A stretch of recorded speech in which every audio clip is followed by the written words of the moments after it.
esta mañanita, como habíamos anticipado, ya con nosotros en el estudio, el doctor César Vázquez, presidente del proyecto Dignidad. También nos acompaña Juan Manuel Frontera, licenciado, vicepresidente del movimiento. En estos últimos días, César, Juanma, han estado, ¿verdad? Han estado acaparando las noticias, distintas situaciones que nos atañen como pueblo y que le han movido el piso al país en muchas instancias. Proyecto Dignidad, César, el licenciado Juan Manuel, como vicepresidente de este proyecto, ¿qué deberían escuchar los oyentes de 97.7 como las preocupaciones principales que se agolpan ante ustedes de esto que está pasando y qué ruta podría coger todo esto? Sí, bueno. Antes que nada, buenos días. Buenos días. Y saludos a todos, buenos días. Buenos días. Bueno, yo creo que el principal problema del gobierno de Puerto Rico es la falta de credibilidad, no solamente de este, sino de muchos anteriores, y sin adjudicar la veracidad de las acusaciones, porque eso se verá en su día y el que hace unas acusaciones tendrá que presentar pruebas, y esperamos que las agencias de ley y orden pues cumplan su razón de ser. La realidad es que lo que ha pasado agudiza la desconfianza que el pueblo tiene en su gobierno. Esa es una realidad. Pero no solamente el gobierno, estamos hablando del gobierno federal, estamos hablando de los inversionistas y de gente que de alguna manera quiere invertir en Puerto Rico. Así que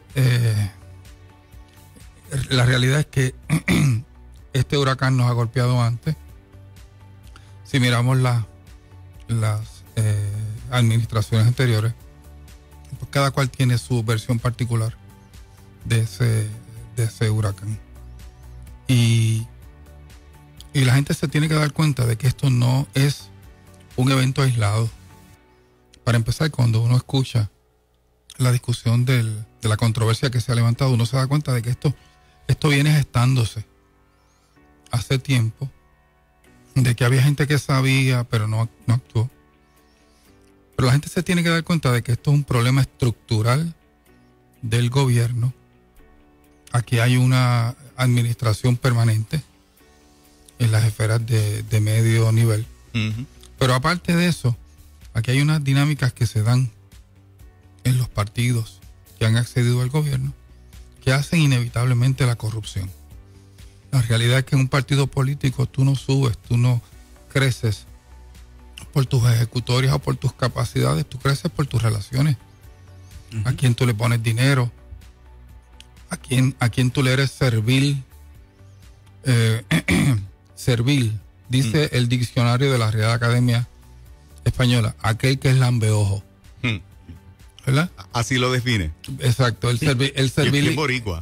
Bien boricua. La realidad es esa, tú sirves si tú te acomodas a los deseos, a los anhelos, a las metas de otros, independientemente de si eso es moral o si eso es inmoral. La realidad es que aquí se hace política con mucho dinero y hay mucha gente poniendo dinero. Y esa es nuestra realidad. O sea, esto no es sino crónica de una muerte anunciada. Así que la pregunta que los puertorriqueños se tienen que hacer es si vamos a seguir haciendo lo mismo. Vamos a seguir apoyando a los que vez tras vez nos decepcionan. Y nada, irán presos algunos y otros pues ocuparán su lugar con las mismas actitudes. Y nuestra esperanza es que eso no sea así. Nuestra esperanza, porque si no, ¿qué nos espera para Puerto Rico? Exacto. Y una de las cosas que nosotros entendemos que es importante en estos momentos de crisis, en momentos de dificultad, es que el pueblo entienda que tornarnos a la indiferencia y al cinismo no es el camino. Exacto. Ese es el camino de destruir nuestro país. El decir, no hay nada que hacer, esto ha pasado por siempre y nosotros no tenemos nada que aportar como personas, como individuos, como ciudadanos, porque no tenemos el poder de hacer nada. Es una ruta que lo que nos lleva es a la mayor destrucción. Yo creo que estos tiempos de crisis, estos momentos difíciles, son un llamado a la gente que sale todos los días a trabajar en el gobierno, que sale todos los días a trabajar con el empeño de levantar su familia, de proveer para sus familias y de edificar un pueblo, que no nos rindamos ante esta debacle que vemos, sino que la gente buena salga a trabajar y a ser honesta. Y no tan solo eso, sino es un llamado a todos los empleados gubernamentales, a todas las personas que trabajan dentro del gobierno, a hablar. A veces hablamos de la corrupción como si fuese una nube que nos arropa y contra la cual no se puede batallar. Y el problema es que la corrupción no se derrota de un zarpazo, se derrota golpe a golpe. Y la gente tiene que saber, tiene que entender que hay que ser valiente. Y si somos empleados gubernamentales o tenemos algún tipo de relación en el proceso del gobierno, la verdad tiene que ser parte de nuestras relaciones y tenemos que tomar esa decisión día a día cuando nos levantamos. Y es un llamado al país a empezar a hablar la verdad, a empezar a actuar con verdad, y a empleados gubernamentales a hablar la verdad. Si en medio de nuestras relaciones en el gobierno vemos algo que no es correcto, nuestra obligación como ciudadanos es hablar la verdad, porque eso garantiza golpe a golpe una práctica de la verdad en nuestro día a día. Garantiza, por lo menos, siempre el pillo profesional siempre se va a escapar, pero garantiza unos negocios con el gobierno y una actitud del gobierno que sea correcta, que edifique un país. Entonces, ciertamente todo lo que está pasando a nuestro alrededor, la justicia tiene que entrar, ¿verdad? Y va a tener que juzgar la realidad, la verdad de las acusaciones que se están haciendo, que son acusaciones muy serias por gente que lleva mucho tiempo. O sea, estamos hablando... Son parte del sistema, que están dentro. Sí, y en ese sentido, mucha gente se ha concentrado en las expresiones del hijo del secretario de Hacienda, pero para mí las más contundentes son las del padre, y las expresiones que hizo el padre a la radio. Exacto, la entrevista de radio que dio. Y las expresiones que hizo después la saliente secretaria de Hacienda, a la cual él vino a sustituir, Teresita Fuentes, y las expresiones que hizo en apoyo a lo que estaba diciendo Teresita Fuentes, el anterior Puig, donde está diciendo no tan solo que eso existe, que esa mafia institucional existe y que esos procesos de venta de influencias y de venta para sacar licencias y condonar deudas y todo ese tipo de cosas, que fue bien específico. Él no fue muy general, fue bien específico.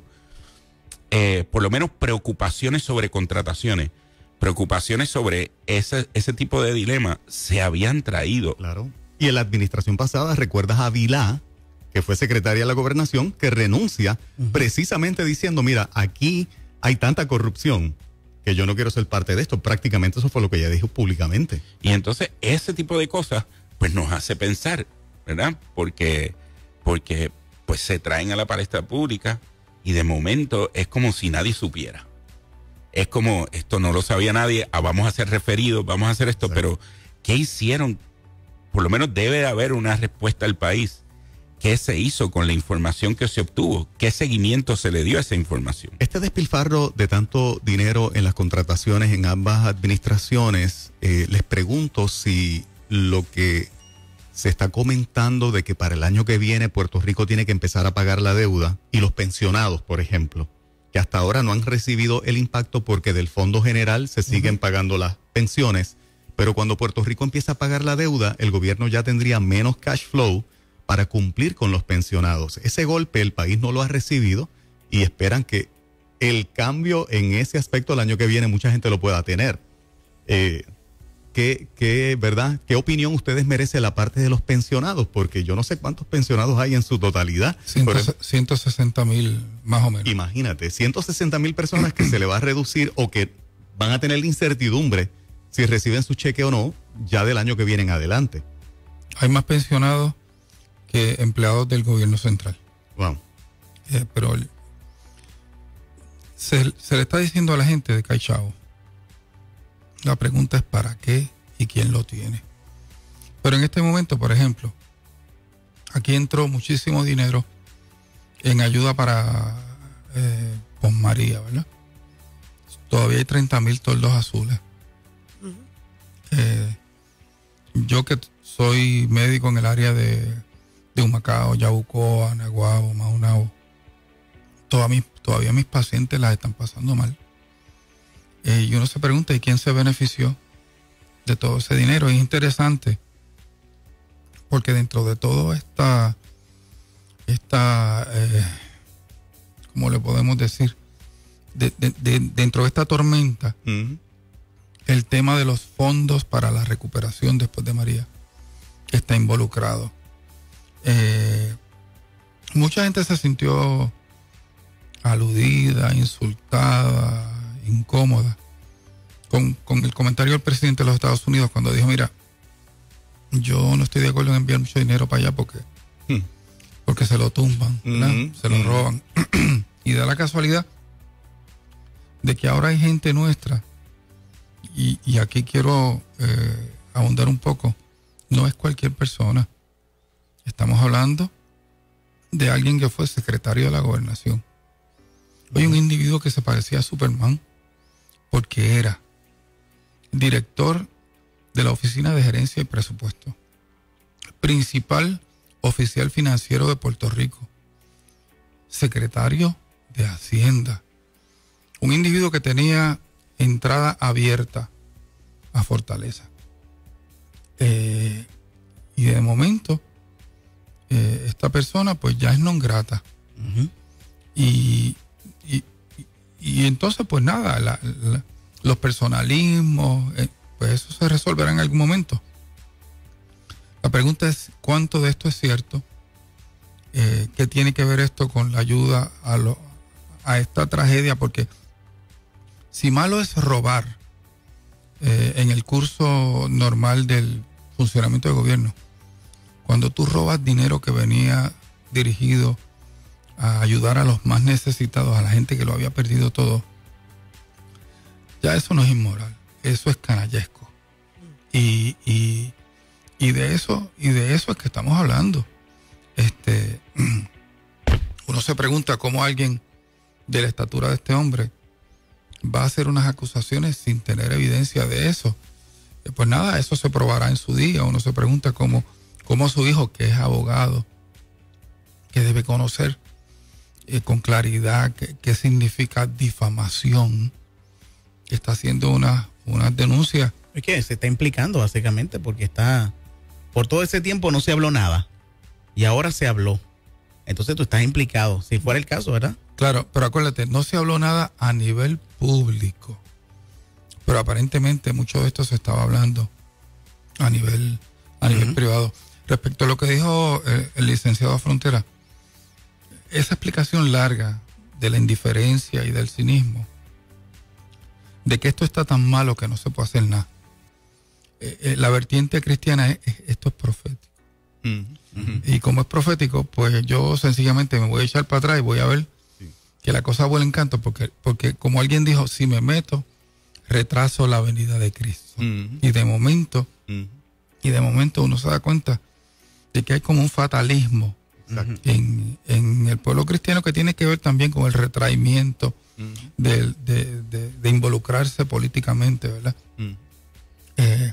Pero nada, esperamos que la gente se dé cuenta de que, pues nada, el anticristo reinará en otros lugares, pero en Puerto Rico no va a ser así. Y en Puerto Rico vamos a luchar por un gobierno honesto, por un gobierno de credibilidad, por un gobierno que haga lo que es correcto, que tenga como prioridad proteger a los más vulnerables, ¿verdad? A los más débiles.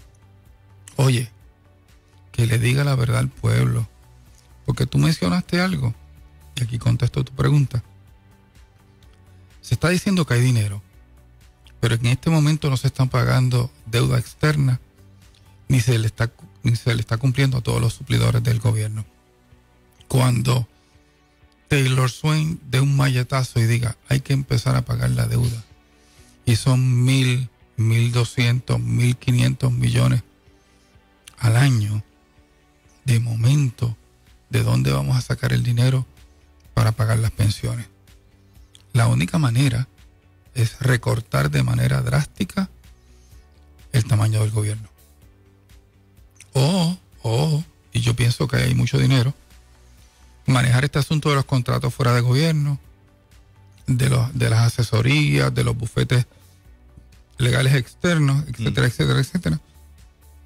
Y claro, eso es matarle la gallinita de huevos de oro a la gente que ha estado viviendo del gobierno, no solamente en esta administración, en todas las administraciones pasadas. Así Eso que le iba a preguntar, doctor, ¿por qué se sigue perpetuando los altos contratos?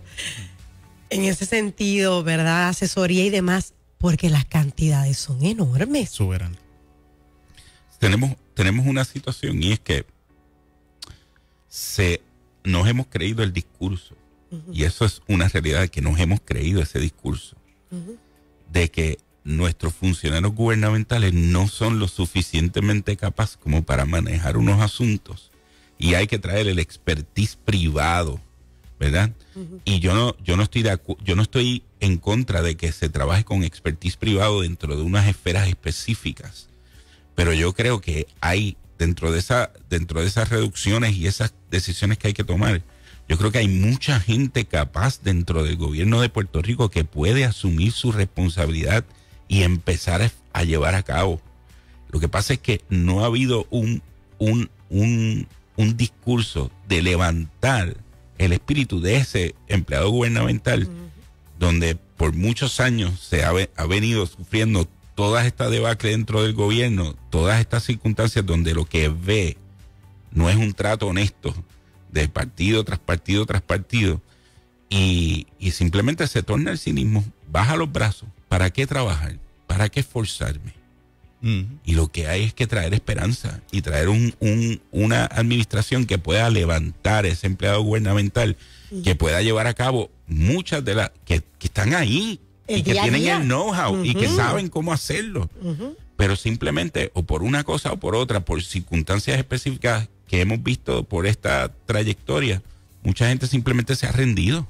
¿Se va a traducir esto en que Proyecto Dignidad consiga los endosos necesarios de aquí a diciembre para ser esa oferta para el 2020 y que la gente pueda canalizar, particularmente aquel sector de creyentes católicos, evangélicos y aquel que no asiste a ninguna iglesia, pero que tiene principios, que tiene valores y que está buscando algo distinto?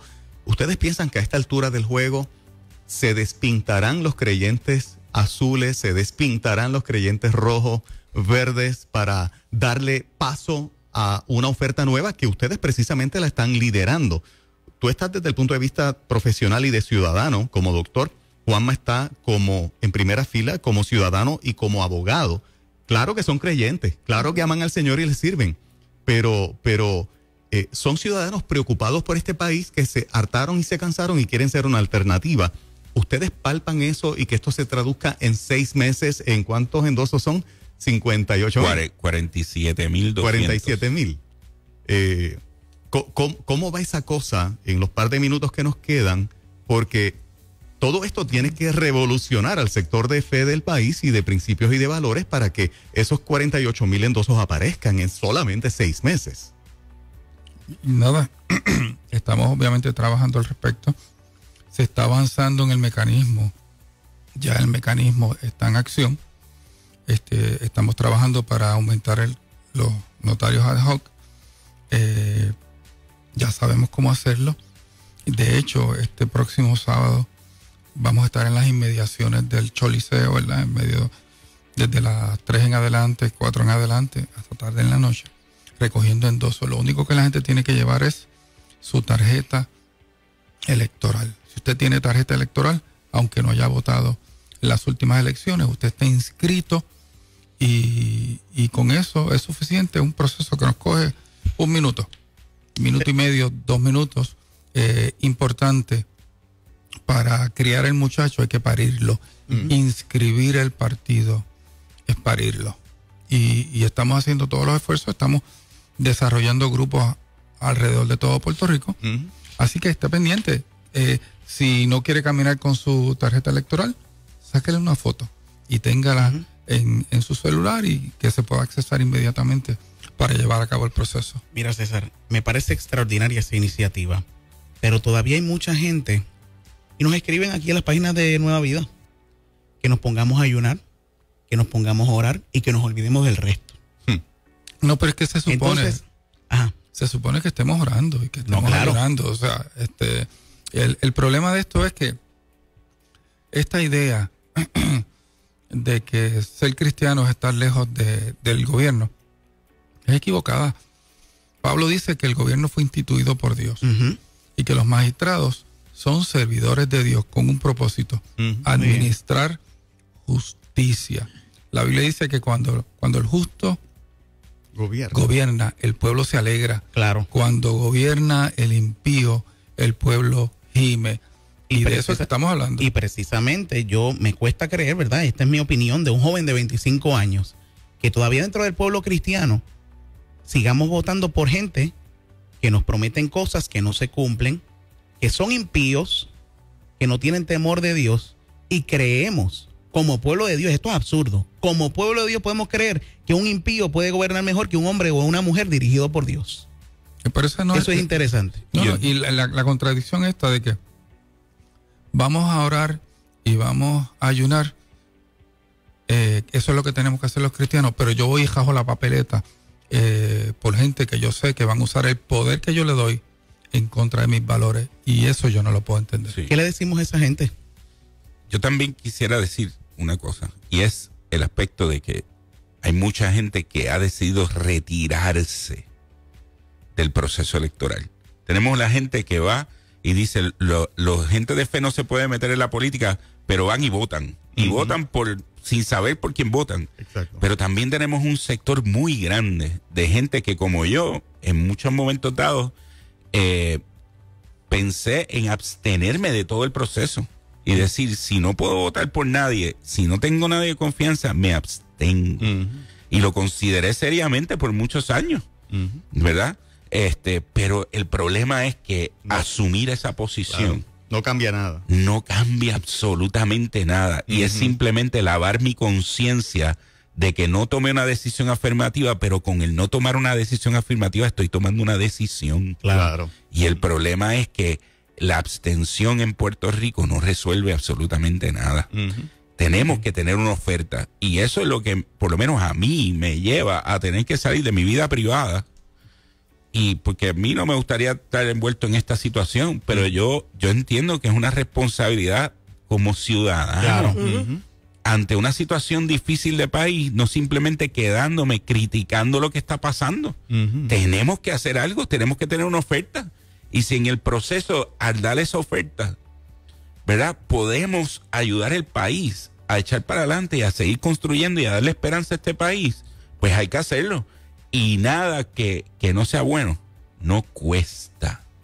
Proyecto Dignidad va a continuar con este proceso de recogido de endosos este sábado en las inmediaciones del Choliseo de Puerto Rico. Futuros procesos, y cuando se active el endoso electrónico, que se supone que eso también sea en breve, ¿verdad? Puede facilitar por mucho el llegar a esa meta de aquí a diciembre. César, gracias por estar acá este rato. Juanma, gracias por estar acá. Gracias. Nueva Vida 97.7 al servicio de ustedes las veces que sea necesario para llevar información al pueblo. No sé, ¿algún comentario final? Si nosotros no nos involucramos, otros van a decidir por nosotros y por nuestros hijos. Esto es un asunto de dignidad. Yo construyo mi futuro con mis actos. Y yo invito a que el pueblo de Puerto Rico, que crea que es posible un gobierno de confianza, de credibilidad, que crea que es posible un mejor futuro, a movilizarse y a darnos a nosotros la oportunidad de ser parte de ese nuevo futuro. Y que pensemos en los que se quedan, por lo menos yo. Mi trabajo día a día es dejarle a mis hijos un Puerto Rico mejor del que yo tengo. Un legado. Un legado. No se trata solamente de nosotros, sino de los que vienen detrás. Eso es. Así es. Gracias por estar aquí, muchachos. Nosotros, ¿verdad? Continuamos en el 97.7 tratando de educar, tratando de estimular a cambiar un poquito la conciencia de este país. Y les agradezco que ustedes hayan entrado al ruedo, ¿verdad? Para ver si en poco tiempo nosotros logramos por lo menos empezar a cambiar las cosas. Esto es En Ruta, lleno de contenido sano, entretenimiento